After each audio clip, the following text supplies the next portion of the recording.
Allah memberikan janji kepada kita semua, wa nunazzilu minal Qur'an ma huwa syifa wa rahmatul lil mu'minin wa la yazidu zalimina illa khasara. Dan kami turunkan Al-Qur'an itu sebagai penyembuh. Janji Allah di situ loh.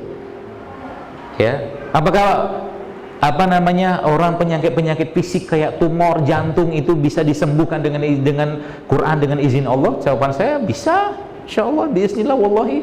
Asal yakin aja. Ya, asal yakin aja. Masalahnya ya banyak orang nggak yakin. Itu masalahnya. Maka Nabi kita SAW mengajarkan kepada kita semua, Bapak sekalian, mengobati diri kita dengan apa? Dengan Al-Quran, atau mungkin bahasa lainnya dengan ruqyah atau bacaan-bacaan syariah. Ya, membaca bacaan-bacaan diajarkan Nabi SAW untuk dibacakan pada bagian yang sakit. Contoh, ada sebuah petunjuk Nabi SAW, di mana kalau Anda sakit, kata Nabi SAW, bacakan di tempat yang sakit tersebut bismillah, bismillah, bismillah, a'udzubillahi wa qudratihi min syarri ma ajidu wa uhazir. Ya, itu salah satu, nanti bisa di browsing, banyak sekali. Jadi kita mulai mengembalikan bagaimana Nabi mengajarkan kepada kita semua tentang pengobatan. Untuk apa? Untuk kita dapat berkahnya.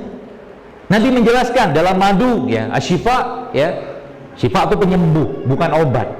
Ada kesembuhan di sini. Maka ketika kita minum madu, jangan cuma sekedar minum madu, minta dan tagih janji itu kepada Allah. Ya Allah, berikan aku kesembuhan dengan madu yang kau janjikan, ada kesembuhan, fihi syifa'ul linnas, kata Allah.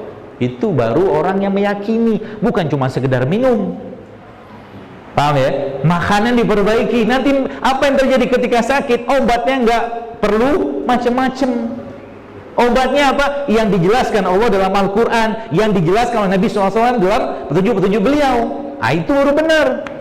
Kalau itu belum selesai juga, maka carilah pengobatan-pengobatan yang tidak bertentangan dengan syariat. Berarti kita nggak boleh makan obat. Boleh, tidak masalah.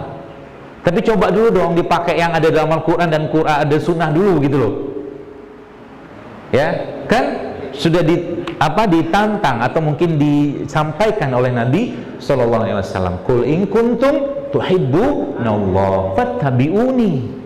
Kalau engkau betul-betul cinta Allah, fattabi'uni, kata Rasulullah. Yuhibbukumullah wa yaghfir lakum dzunubakum, wallahu ghafurur rahim. Begitu. Ya, ikutin. Ya. Jadi dasar kesehatan kita itu letakkan dulu pada Al-Quran. Contoh, malam itu waktunya tidur. Wa ja'alna laila libasa. Ya, jadi nggak ada ceritanya orang beriman ya itu begadang-begadang, itu nggak ada ceritanya. Kecuali begadangnya untuk hal-hal yang berhubungan dengan agama, lain cerita. Tapi kalau begadang yang lain nggak ada. Kenapa? Orang yang memaksakan dirinya untuk begadang yang tidak jelas manfaatnya, ya, itu subhanallah sekalian, bahkan riset membuktikan itu bisa memicu tumbuhnya kanker. Semua yang dilanggar dalam Al-Quran dan petunjuk Nabi SAW pasti akan ada masalah. Tunggu aja waktunya. Ya, kalau nggak mau sadar. Ya, seperti itu. Dia termasuk juga kesehatan tadi ya. Sekali lagi, mari kita niatkan. Ya, niatkan agar kita bisa dimudahkan Allah Azza wa Jalla untuk apa? Untuk menjaga tubuh kita ini. Ya, supaya apa? Nanti kita kembali pada dalam keadaan yang baik. Lisan kita tidak pelo-pelo, tidak mencong kanan kiri karena maaf stroke, tapi lisan kita masih bisa menyebutkan kalimatullah atau kalimat-kalimat yang Allah jelaskan dalam Al-Quran. Masya Allah, indah banget mati kayak begitu. Ya, karena memang ya hidup kita yang Allah berikan atau titipkan di dunia ini tidak lain tidak bukan cuma dua itunya, perannya itu Abdullah dan Khalifatu fil ardh, itu aja. Untuk menjalankan dua peran itu, ya, kita butuh apa? Kita perlu apa? Kita butuh sehat. Khalifah itu kan gagah gitu loh. Penguasa, pemimpin itu kan nggak sakit-sakitan. Seperti itu ya.